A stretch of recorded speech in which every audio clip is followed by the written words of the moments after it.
Klinger, your moderator for this League of Women Voters candidate event for Winona Area Public School candidates, District 3, 4, and 5.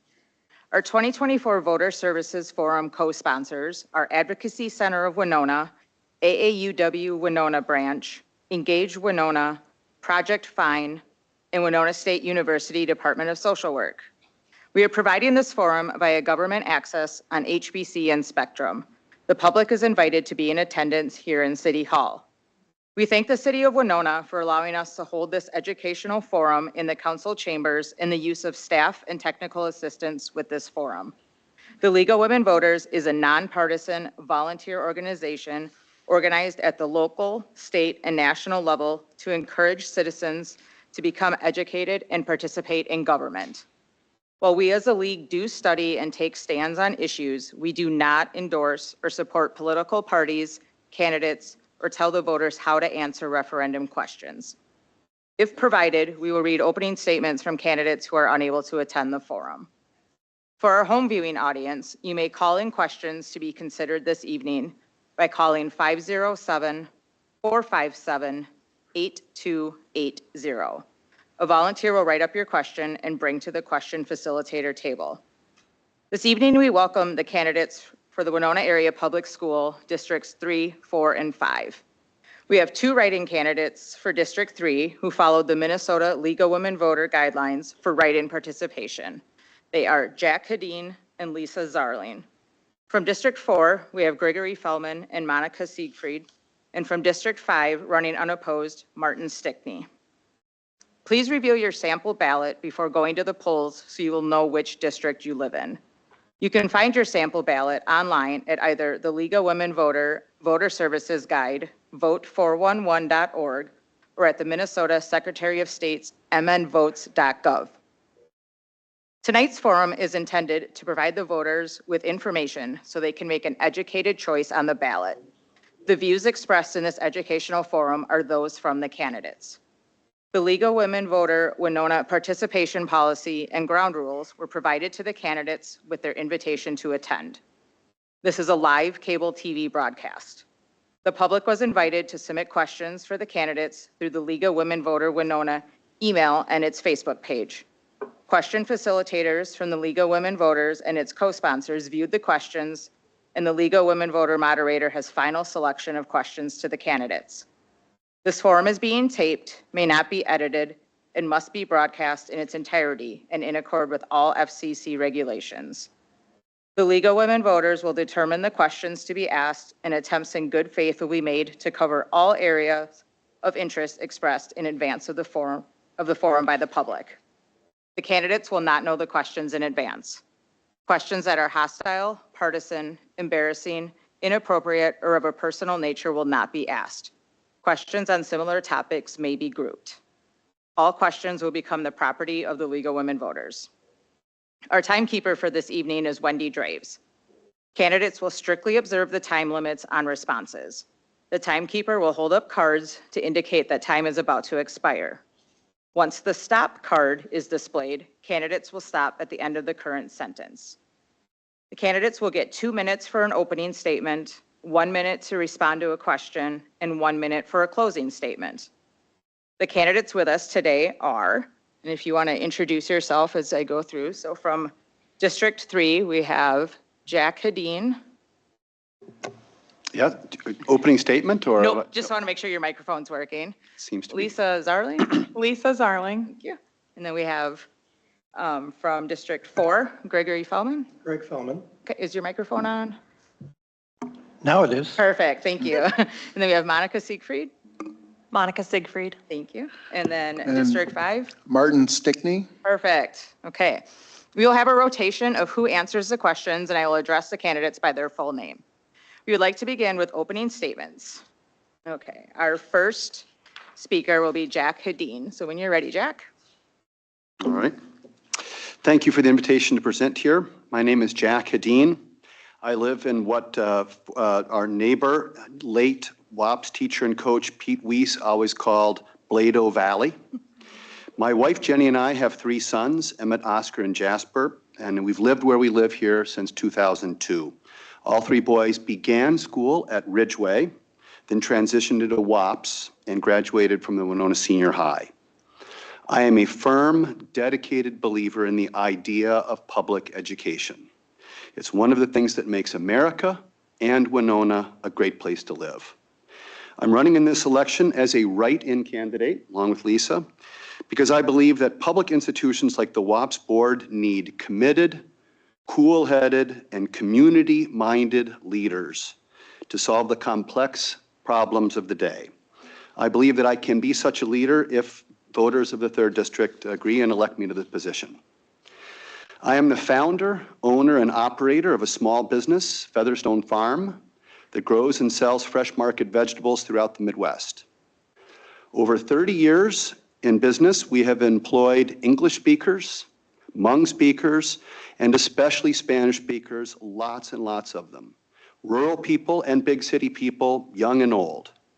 I believe that I have developed the ability to listen carefully to their various different viewpoints and make tough decisions in an environment where not everyone agrees. I have also planned and administered dozens of budgets over the years, the big majority of them very tight and very challenging. My kids all had a great education at WAPS that set them up for success after graduation in life.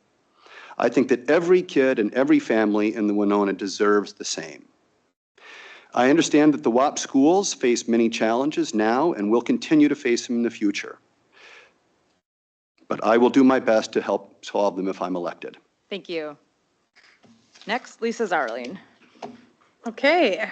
Hi, my name is Lisa Zarling. I have lived in Winona for the past 11 years. I currently work at the Winona Area Public School as a nutrition specialist. My children and I have benefited from the early childhood and family education program, preschool, and currently at my middle school, my oldest, who is now in 5th grade at the middle school, she attended Washington Kosciuszko Elementary. My 2 younger children attend Jefferson Elementary as a 1st and 2nd grader in the Rios program. I currently serve for the Winona Middle School PTO and on the school-based health clinic parent advisory board. I have attended WK PTA meetings in the past, and I intend to join the Jefferson Elementary PTA this year. I believe public school systems serve learners of all ages, not just children in the K through 12 community. I am running for office as I feel I have a lot to bring to the table as a single mother of 3 multiracial children in the district, one of which who is considered special needs. And I feel I have a unique insight, perspective, and passion that will benefit the school district. I would also like to embrace the welcoming environment I personally experienced at Winona Area Public Schools, continue to build on that and project that into our community to increase our enrollment, provide a safe space for all learners, and set our youth up for a successful transition into adulthood. Thank you. Next, we'll hear from Gregory Fellman. Good evening. I'd like to thank the League of Women Voters for providing this forum and this opportunity for us to get together. My name's Greg Fellman. I've lived in the Winona area since the late 70s. Came to college here and never left. So I'm a Winona State graduate. I have 3 adult children who are all graduates of Winona Senior High School, although it was a while ago. I also have a granddaughter who hopefully will be a graduate of Winona Senior High School this year. She's doing well. So, and also formerly, a dozen years ago or so, I was a member of the school board from District 4. I've lived in Pickwick for 37 years and been part of the district all of that time. I'm retired. I have had a 35-year career in finance and administration and budgeting in a nonprofit organization that was in healthcare, basically an organization that people are its biggest asset. Also, its biggest expense was facilities, and its biggest outcome was the people it served. So it relates a lot to dealing with the school and a lot of with my finance and accounting background and dealing with government regulations that are unfunded and figuring creative ways to do that. I think I can bring that to the district again. And I also just like to be open-minded and make sure that we're providing the best education we can for all of our students at all levels and provide all the opportunities we can based on our limited funds and what we have to work with. Thank you. Thank you. Next, we'll hear from Monica Siegfried. Good evening. My name is Monica Siegfried, and I'm running for District 4 for the Winona Area Public School Board. I grew up in a large family farm in Wisconsin, just outside of Madison, and relocated to Winona to attend Winona State University, where I obtained a degree in biochemistry. My husband Eric and I fell in love with Winona and the community and decided to call this home. We currently reside in Pickwick, and we share 3 children, 10, 9, and 4. Our 2 oldest are in the public school system in Winona Middle School and then at WK. Our oldest child entered the public school system just before his 2nd birthday through early intervention services. At that time, we were living outside of the WAPS district boundaries. Knowing our child would need supportive services through his education, we sold our home, and we chose WAPS. We believe that WAPS would be able to provide the type of resource and education that would best support the growth and the development for our child. This was the best decision we ever made for him. Outside of being a mom and a wife, I'm also an environmental health and safety manager for a local manufacturer here in Winona. I'm very involved in the community through various organizations, Habitat for Humanity, Winona Area Toys for Kids, and I recently championed the I Can Bike Adaptive Camp here in Winona. Along with that, I also serve on various advisory committees at the district level. If elected, my top priority would be to ensure every student has the opportunity to experience an inclusive learning environment that meets their individual needs, all while building positive relationships and preparing them for the future, whatever that may be. To achieve this, I believe that it is important to attract, nurture, and retain world-class educators. Educators are truly the building block of the future of our community. Ultimately, the community needs to trust that the district and the school board are good stewards of public funds and resources. Their voices need to be heard, and they need to see the positive impact of their taxpayer dollars. Thank you. And then we will hear from Martin Stickney. Good evening. My name is Martin Stickney. I grew up in Woodbury, Minnesota, and like a couple other members on this panel now, I came down to Winona in 1987 to attend Winona State. I graduated in 1991 with a degree in physical science teaching, but I fell in love with the area, and aside from maybe 2 or 3 years of absence for various military or deployments or jobs, I ended up staying here. And I eventually bought a home in Rolling Stone, Minnesota, and I've been there for about 25 years now. I also worked as an engineer at Benchmark Electronics, started out as an electronic test engineer, and then spent most of my time there as a quality engineer. And in that capacity, I had to analyze problems and come up with solutions, creative solutions sometimes technological, but often it was organizational or procedural kinds of solutions. So I think that would be something that would well serve the WAPS community. I'm a veteran. I mentioned before I had some military deployments. I spent 24 years in the Minnesota Air National Guard as a meteorologist, and I had active duty deployments to Guam, Bosnia, and Iraq. And I did get a degree in teaching. I only taught for a couple years at a high school level. I kind of returned to it later on. I have taught physics labs at Winona State and St. Mary's. I'm now working at Normandale Community College as a Fab Lab supervisor, and I see a lot of, and I've also done math tutoring there in their tutoring center, so I see a lot of the students that maybe are downstream of the high school level, and I'm seeing where some problems, that are maybe need to be addressed in the WAPS community and WAPS school system. Thank you. Thank you. And thank you, candidates, for your opening statements. We are now ready for our first audience question. And our first question will come back to you, Martin. How would you describe an effective school board member, and what, in your experience, makes you qualified to be a school board member? Well, I think there's a couple things. You want to have someone that listens. You want to have someone that understands how the many parts work together. That is something that I'm trying to do right now with attending school board meetings, and I'm happy to see that the superintendent actually has a plan to kind of bring people on board if they do get elected. I think it's also a matter of, just, I don't know, working well with people even though you have differences. And that's something that I'm used to doing. I work at a school, I'm pretty conservative, and I've got a lot of liberal friends, but I disagree with them on a lot, but I can talk with them and communicate and be friendly. Thank you. Next, Gregory Feldman. I think as far as being a school board member, one of the most important things is to be able to, as Martin said, listen, evaluate things. My view of a school board member is that the school board member doesn't need to and should not get involved in the weeds. You hire a superintendent who hires good staff, and they should run the district, and the school board should be an oversight board that can listen, can discern, and can sort through different options and then help make decisions to run the district in the best way possible.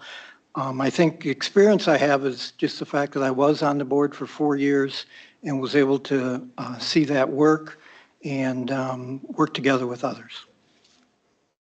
Thank you. So could you repeat the question one more time? Yeah, please? absolutely. And you are actually next. Can I take it? Okay. Perfect timing.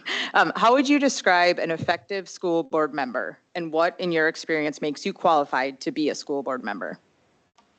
Right. I think that the best school board member is someone that's going to be able to listen and actively solicit opinions from the various constituencies, all the stakeholders, students in particular, and families, but staff, administration, community interests of all sorts. I consider myself, as I mentioned before, a pretty good listener after years and years of leadership in my own farm business and elsewhere. And the ability to actively go out and seek opinions that are different from one's own. That means like an important one, to go into the schools proactively, to be aware of what you don't know and what you need to learn to make a good decision, rather than just coast along with your own preconceived opinion or whatever it may be, to be actively looking for other inputs and make up your mind based on a range of viewpoints. Thank you. Next, we'll hear from Lisa Zarling. So I think an effective school board member is one who is involved in the school district at really any capacity. I feel like currently there are a lot of issues that maybe people who are on a board or in administration maybe don't know what's going on because they don't have like day-to-day experience as a parent or what's going on with their own personal, like in my case, my children. We have different situations with teachers or staff or things that I think being able to be a part of that helps you kind of have a better idea of what's going on in the school district so you can help make the changes that are needed, because enrollment I feel like is a huge issue for us. And I feel like some of those issues can be fixed by knowing what's going on. I think also being honest, open-minded, and having a background of some sort in budgeting so you understand how to manage finances. And I feel like I could bring skills to the table by being a single mom and having to, like, I just run my kids everywhere. And Okay, thank you. And then Monica Siegfried. So I believe an effective school board member would need to collaborate not only with the other board members, teachers, faculty members, and then community members, and ultimately advocate for the students. I really think that that is the most important role of the school board, is to advocate for children's needs. That's ultimately who we're here to serve. But in addition, be a voice for a community and have active involvement. I think all too often, like Lisa alluded to, the school board is asked to advise on things that they need to be present and understand the current conditions. And so if you are not involved in the district or in for instance, classrooms and you understand what's going on at the schools, it's hard to make those decisions. Thank you. Next question, and we'll start with you, Monica. How do we stop bleeding district students to other school districts or to Winona area Catholic schools? So first of all, I want to just address that Winona is very fortunate because we do have wonderful options. And I think families should have the right to make the decision in whatever capacity is best for them. However, I do believe that the public school district is universal opportunity, regardless of where you come from or where your roots are from. The public education is a resource for you to be able to change your stars. And so I think that in order to continue to attract students, we have to look at different ways to make our district appealing, whether it be through extracurriculars, outside the box, future planning, being ready not only for those who are looking at a 4-year education, but those who potentially are just entering the workforce, which we also need. So having those programs in line, I think, will help to continue to attract those to Winona area public schools. Thank you. Next, Martin Stickney. Well, again, I would also agree that having those other options is very fortunate for the Winona area. I think one of the things we could avoid is staying away from some of the crazy stuff, and, you know, the gender issues and some of the identity politics that has infested other schools. I don't say that that's happening here in Winona, but I'm not naive enough to believe it doesn't happen here to some extent. And I think, you know, we need to be a watchdog for that kind of thing. I also think if we do reconfiguration, that's a problem for some, and we have to make sure we're doing that in the proper way. But I also think we could also survey our students and our parents, like, why are they leaving? Are we doing that effectively? Are we, that's something, you know, maybe a tidbit of information that would be very helpful. If they're leaving, why are they leaving? Let's ask them. Thank you. Next, we'll hear from Lisa Zarling. Can you repeat the question? You bet. How do we stop bleeding district students to other school districts or to Winona area Catholic schools? Okay, so I feel like we stop losing our students to these schools by promoting the positive environment that we currently have. I know that there have been past experiences that maybe weren't so positive, either with budgeting or staff members or that sort of thing, but I truly believe that right now we have a pretty great staff in place, and I've experienced a lot of good interactions with people who are there and are passionate about helping the children. I think we also recruit more staff of that nature who are passionate about helping and building these children up. And then just going back to, like, there's so many various backgrounds, financially, racially, across the board. People of all sizes, shapes, everything come to this school and are passionate about it. So I think that we just keep promoting that, and we can retain our enrollment a lot easier. Thank you. Next, we'll hear from Jack Hadeen. Yes, I think it's important right off the bat to acknowledge that there have been in the past issues that have been bruising to the community with the closures. My own family has gone through several of them with both Ridgeway and Central. Of course, the district has had to make difficult decisions in the past, but we've done the best we can under the circumstances and are moving forward in as Lisa says, in as proactive, as positive a way as we possibly can. That we are really serious about addressing some of these long-term issues that confront the district, whether it's budgeting, maintenance, creating the kind of environment in classrooms that we all want and expect for our kids. To take those things really seriously, those concerns, and say that we're going to do our level best to address them coming forward. Positive environment, as Lisa said. Thank you. And then Gregory Feldman. Well, first, I'd like to address the issue of whether or not we're actually bleeding to other districts. The total population of students in Winona County is not growing. we've lost a little bit of our percent, but to think that we're bleeding out and students are fleeing the district is not true. There's nobody growing very much. That said, I think positive items like we're the only one in the area that provides an ALC program. Our REALS program is unique and should be emphasized. And then I think at the high school level, we need to get into more vocational education, get back to where that used to be, and to become a leader in the area for that. Thank you. Thank you. All right, next question, and we'll start back with you, Gregory. If elected, what would be your top priority and what would you do to accomplish it? Well, I think my top priority is the one that's the hot issue right now in the district is how do we deal with reconfiguration? I know the board will very probably make a decision before the end of the year, but I think a new board should have a chance to relook at that and look at it. I guess I have a lot of questions still. They're leaning right now toward making Goodview a preschool and kindergarten school, and then 1 through 4 at WK and Jefferson. I think that's okay, but the question I think we need to address has been brought up over and over in the district that students need to go to their local school or need to go to school with their friends, and I'm concerned with putting all of our kindergartners in one building, and then what does that do to them the next year when they're split?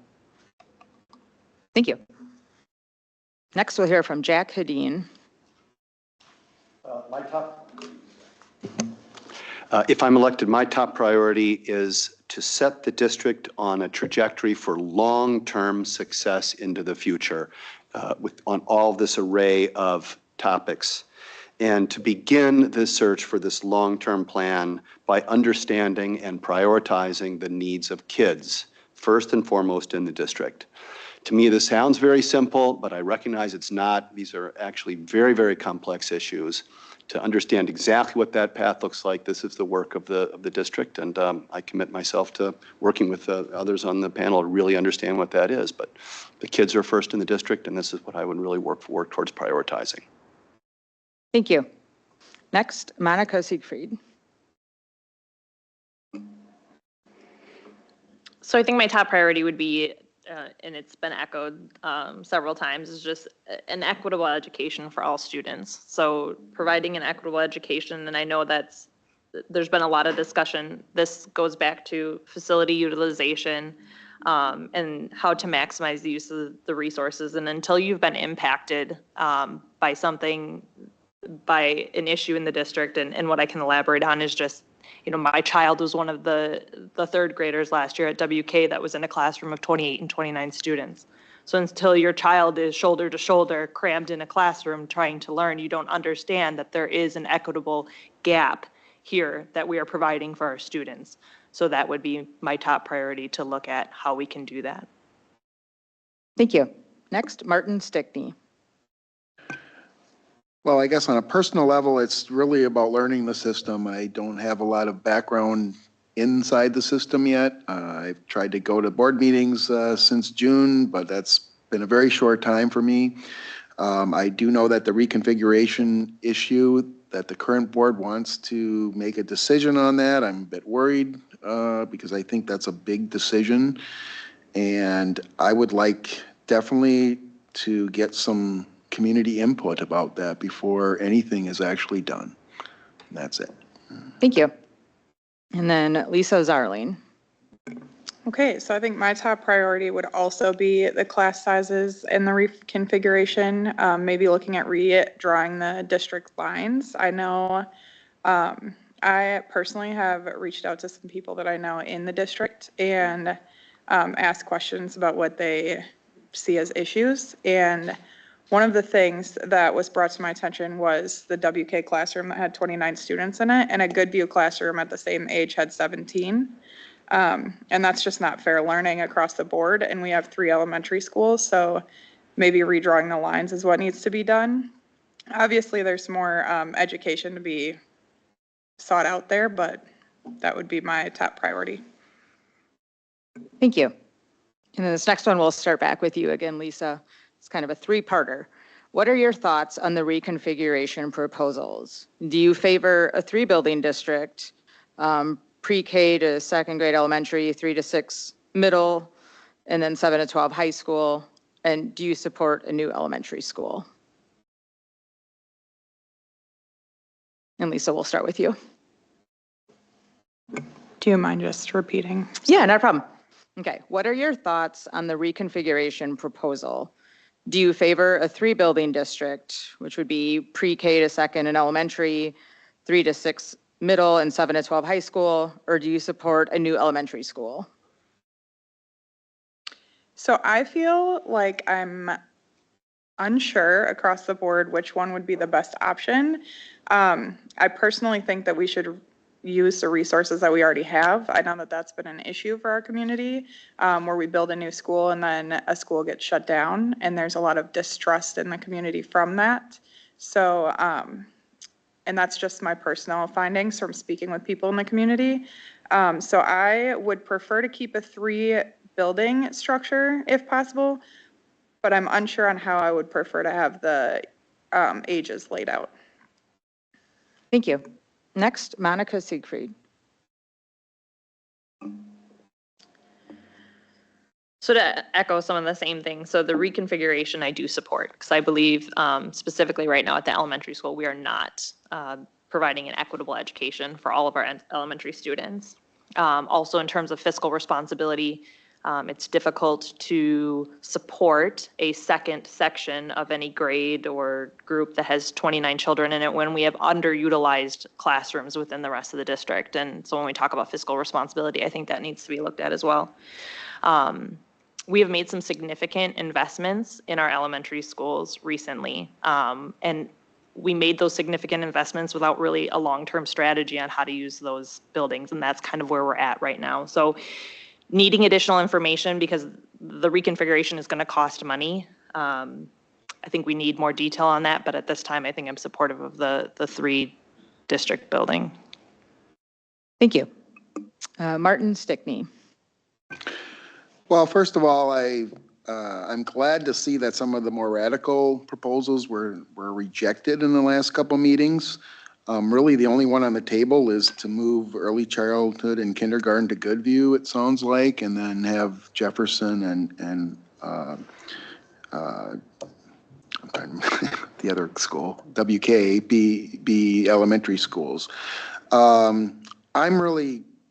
I kind of don't like that. I've already heard grumblings about people saying, hey, I don't want my kids to have to be transported all the way to Goodview and for kindergarten and early childhood, only to have them split up later between 2 other schools.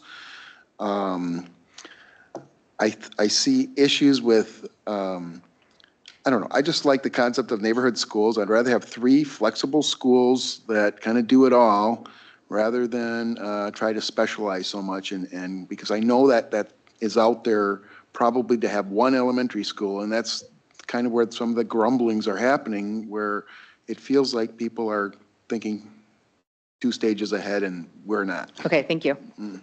Gregory Feldman.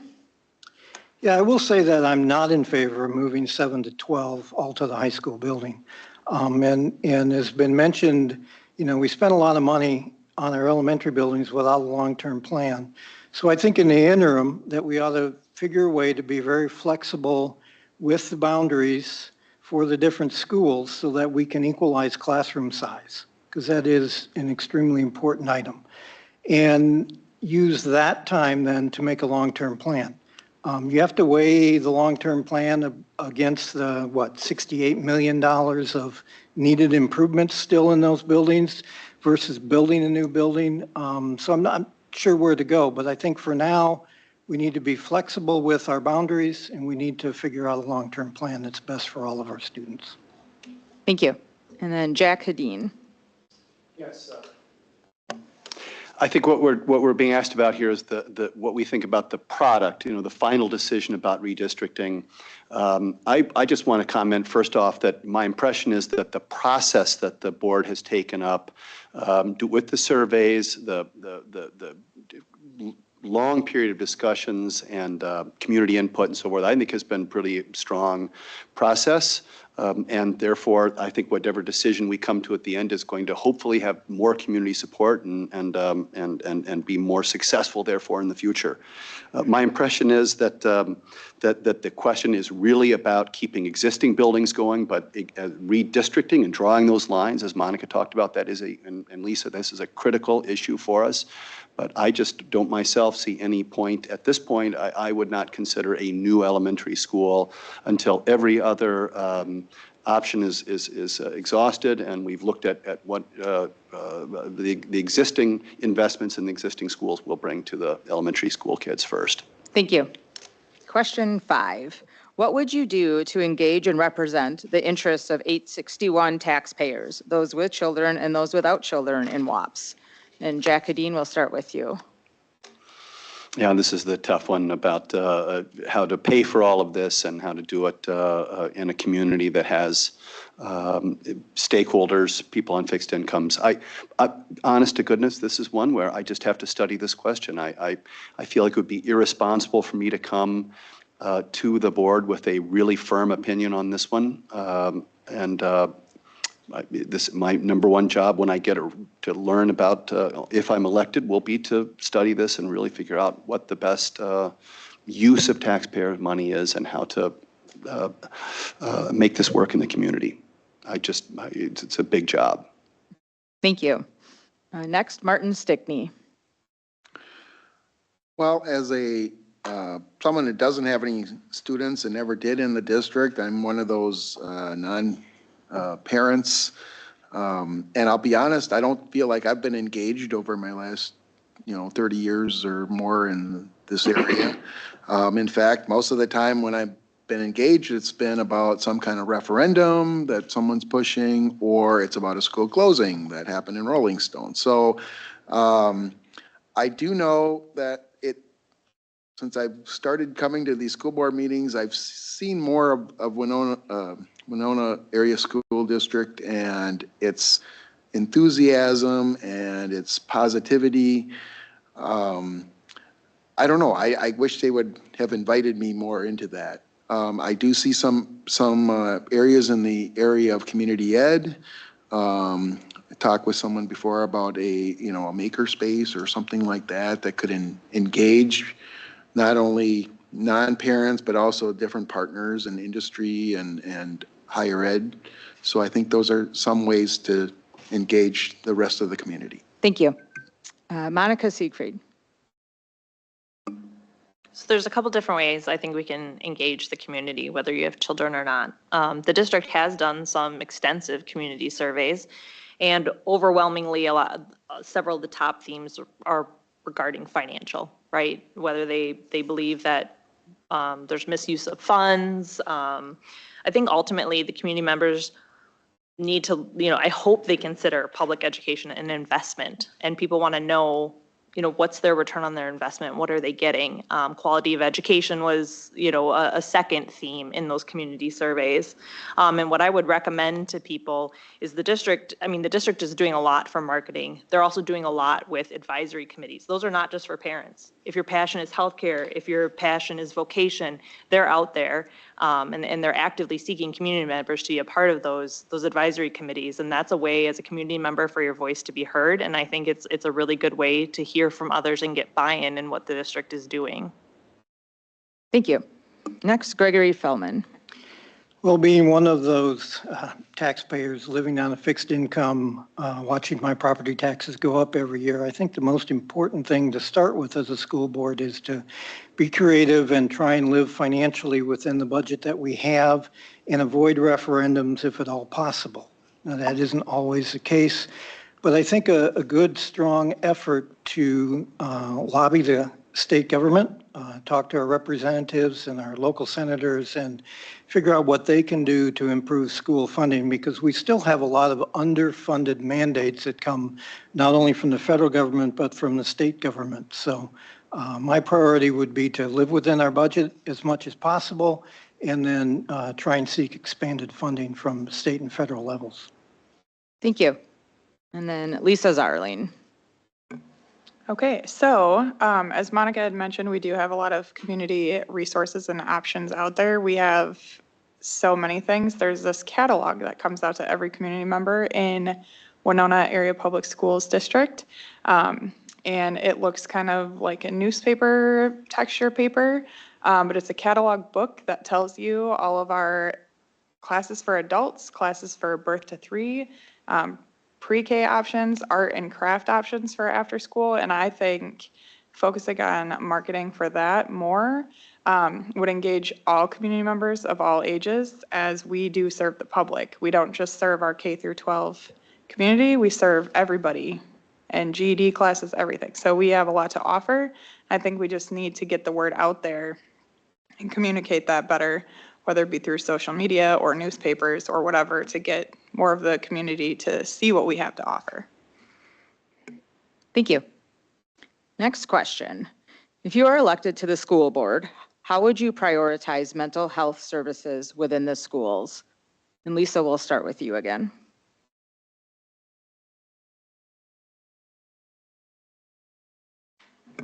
So currently I serve on the school-based health clinic board, parent advisory board, and we are working on implementing mental health caseworkers within that means. We also have mental health workers that are already in place at all of the buildings. And I am an advocate for mental health anyway. So I feel like I would just better support them and offer them more opportunities, or even bring my personal resources to the table. And I have quite a few. Thank you. Gregory Fellman. Yeah, mental health is an extremely important issue, and I think, you know, especially with the effects of social media on our young people today, it's even more critical. I think the best thing that we could do as a school board would just be support the services that we have as much as we can. Once again, it unfortunately usually comes down to finances, but seek to find as many finances as we can. I was excited to hear about the health services that we are starting to provide right within the middle school and the high school. I think that's great. I think the best we can do is just to keep supporting them and to encourage our students actually to use them too. Thank you. Next, Jack Hedin. So my wife and my brother are both community mental health workers and have, in many cases, clients and engagement within the schools and the ALC and within the community. So I am very, very well aware of the bedrock importance of this, particularly as a couple of things that Greg just said, in this age of social media, the challenges that this poses. Certainly, I think anything that the staff, administration, the district can do to destigmatize mental health as a liability for any student or any community member is really, really important. Supporting the services we have and continuing to invest in those providers and the families, the people that are bearing this burden. This is a really big deal, and I'm fully behind what the district already doing on this behalf. Thank you. Monica Siegfried. So given the current financial climate of the school, I'd love to say we need more mental health resources. I'm not sure currently that's possible.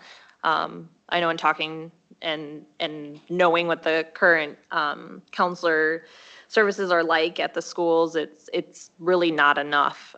We have counselors that are serving multiple schools, so you know, maybe 2 days in a school, 3 days in a school. So what I think we need to work on is how to maximize the services we do have right now.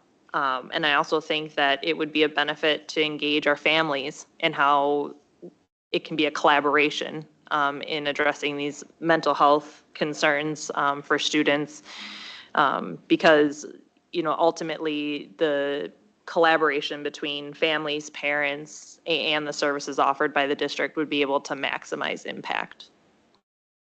Thank you. And then Martin Stickney. So I'm going to claim I don't know a lot about what mental health services are being provided at this point. I would agree that in our age of social media, we've got a lot of students that are spending too much time on social media, and I think they would be healthier if we just prioritize maybe clubs and activities that are real world and where they're engaging with their peers in a face-to-face rather than online. But I really don't know the scope of the problem, and I mean, it's something I have to learn about. Thank you. Next question, and we'll start with you again, Martin. Resources in public education are sparse. What ideas do you have for increased funding opportunities? Okay, well, I don't know if I agree that they're sparse. I think we just have many needs and many sources of funding.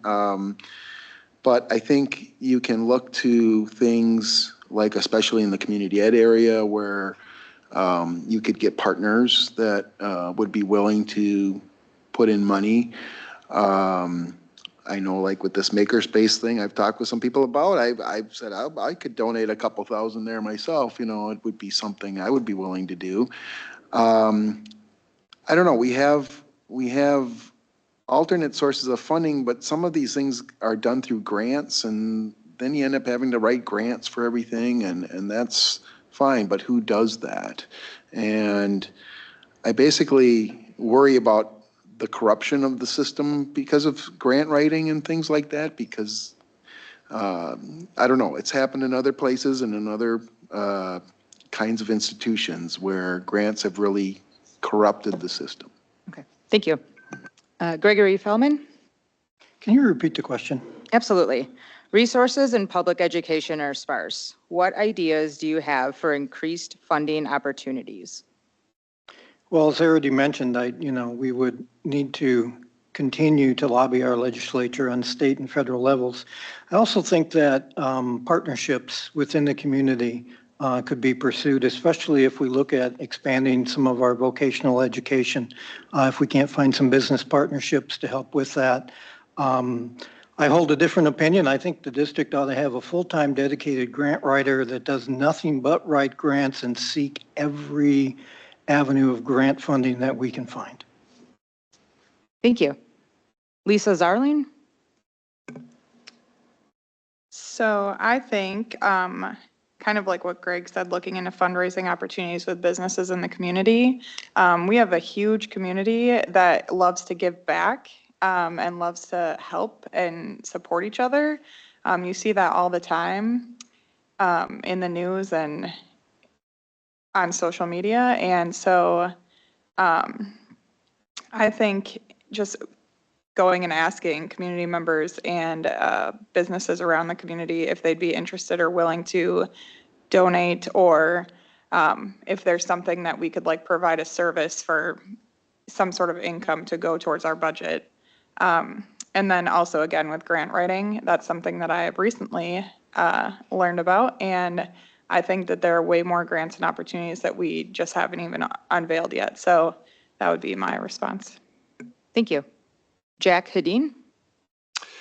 Yep, I'm just going to echo two ideas that I've heard in an earlier question, this idea of advocacy at the state level. There's no doubt that the per pupil allotment and state resources are the main driver of what we are able to do here in the district.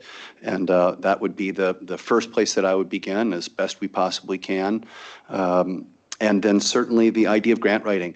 And I've, again, been involved off and on and seen what's gone on at the Ridgeway School, where grant writing has provided remarkable resources for that school. And if WAPS were able to invest in that person, I think that position would pay for itself many times over and provide many opportunities for students and staff in the district and may ultimately lessen the need for referendum and other taxpayer requests.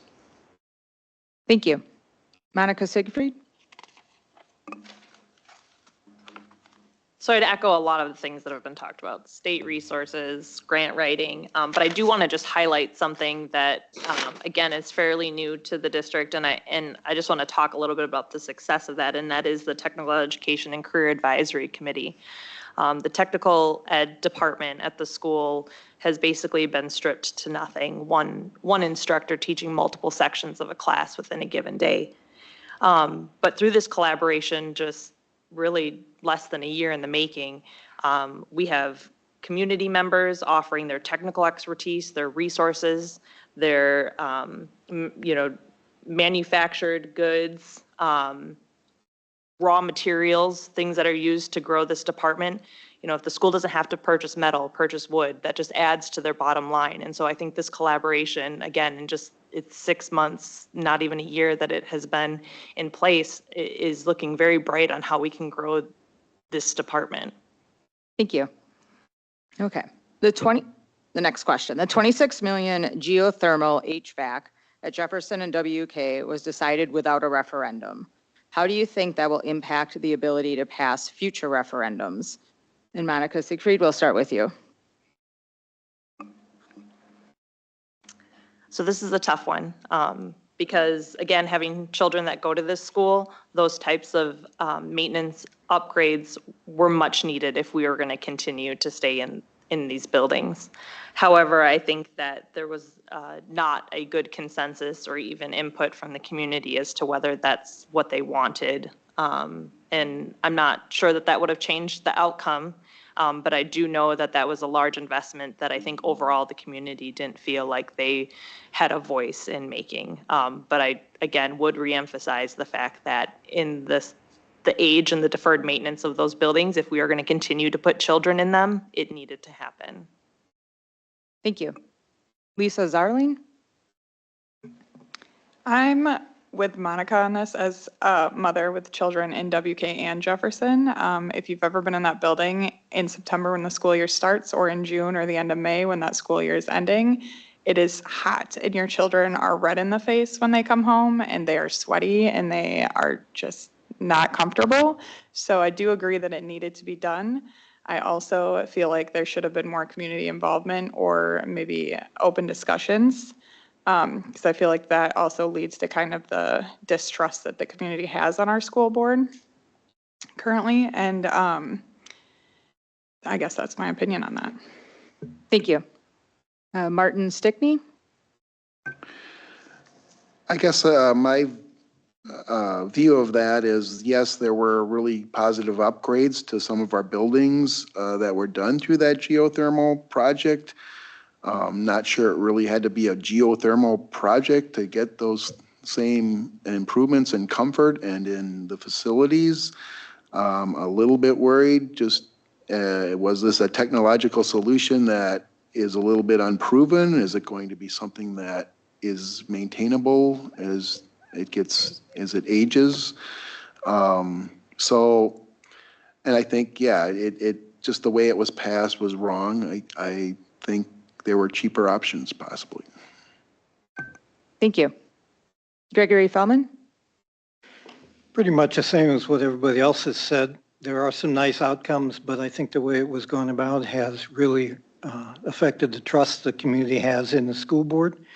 It probably has taken some options off the table. If you're for, we should have one brand new elementary, you just spent $26 million on 2 buildings. What are you going to do with them? Maybe geothermal improves the sale value of those buildings. I don't know. But I do think it's going to take a board a while to recover.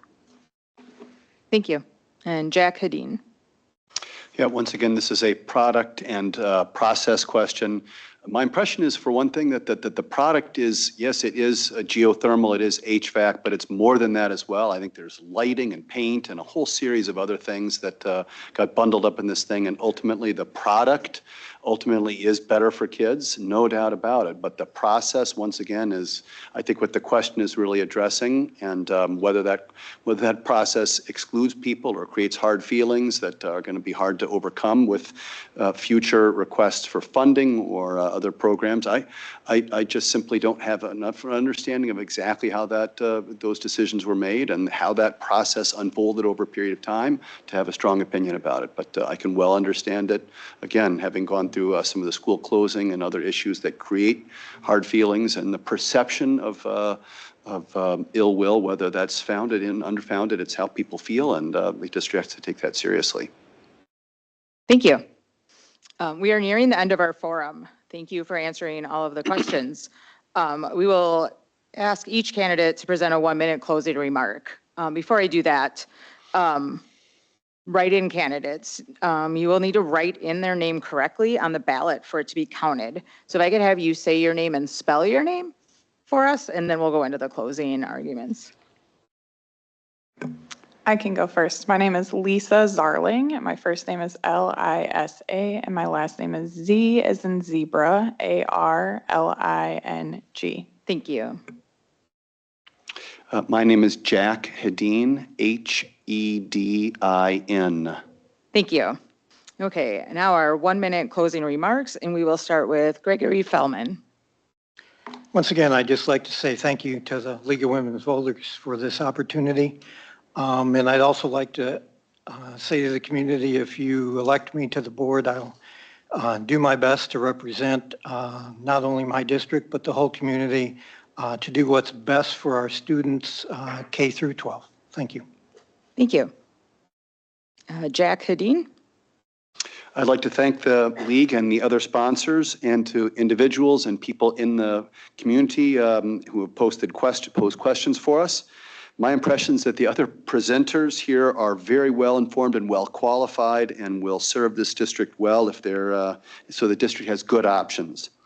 As you can see from some of my own answers here to some of these questions, I am a bit rusty on the specifics of certain issues because my kids have been out of the district for a couple, 3 years. But if I'm elected, I pledge myself to fully committing to learn and getting engaged very quickly on these things and being a good servant of the community.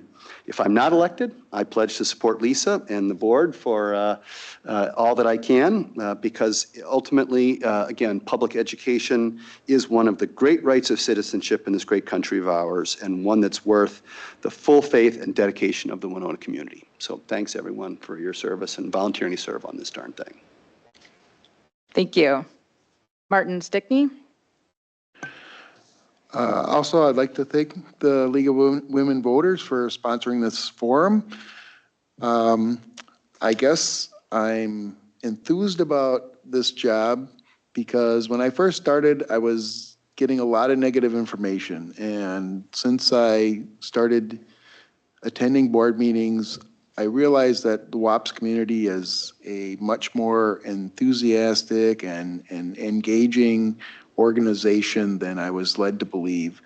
And I'm worried about seeing things that could come in and destroy that. I think that's happened in other places, and maybe that's not something we have to be too concerned. We just need a few watchdogs on the fence to make sure it doesn't happen.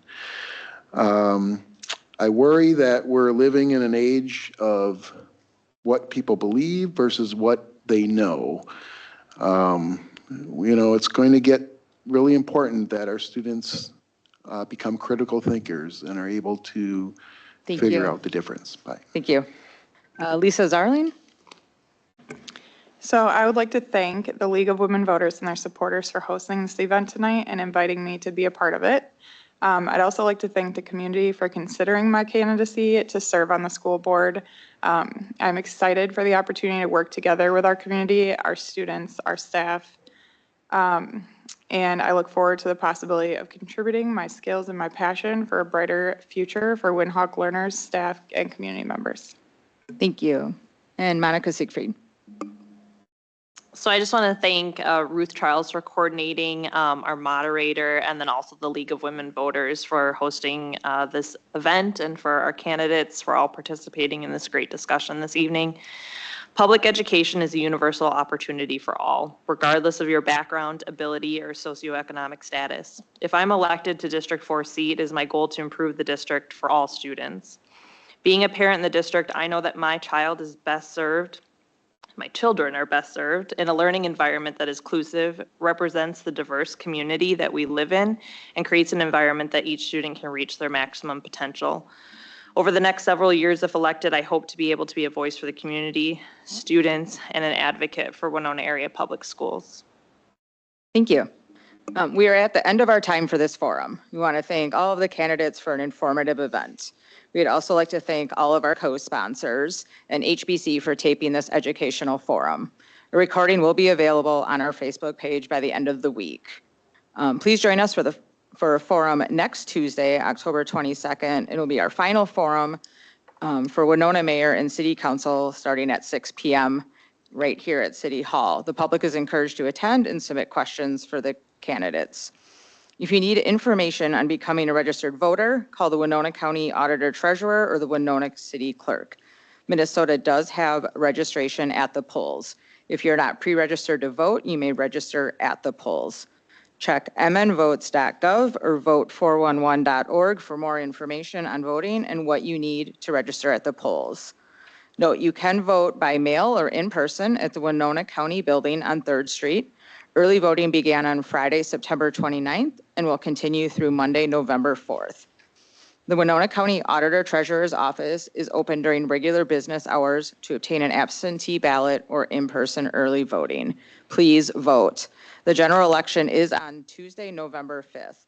Except for a few townships, the polls are open from 7 a.m. through 8 p.m. Thank you and have a great evening. Clap for our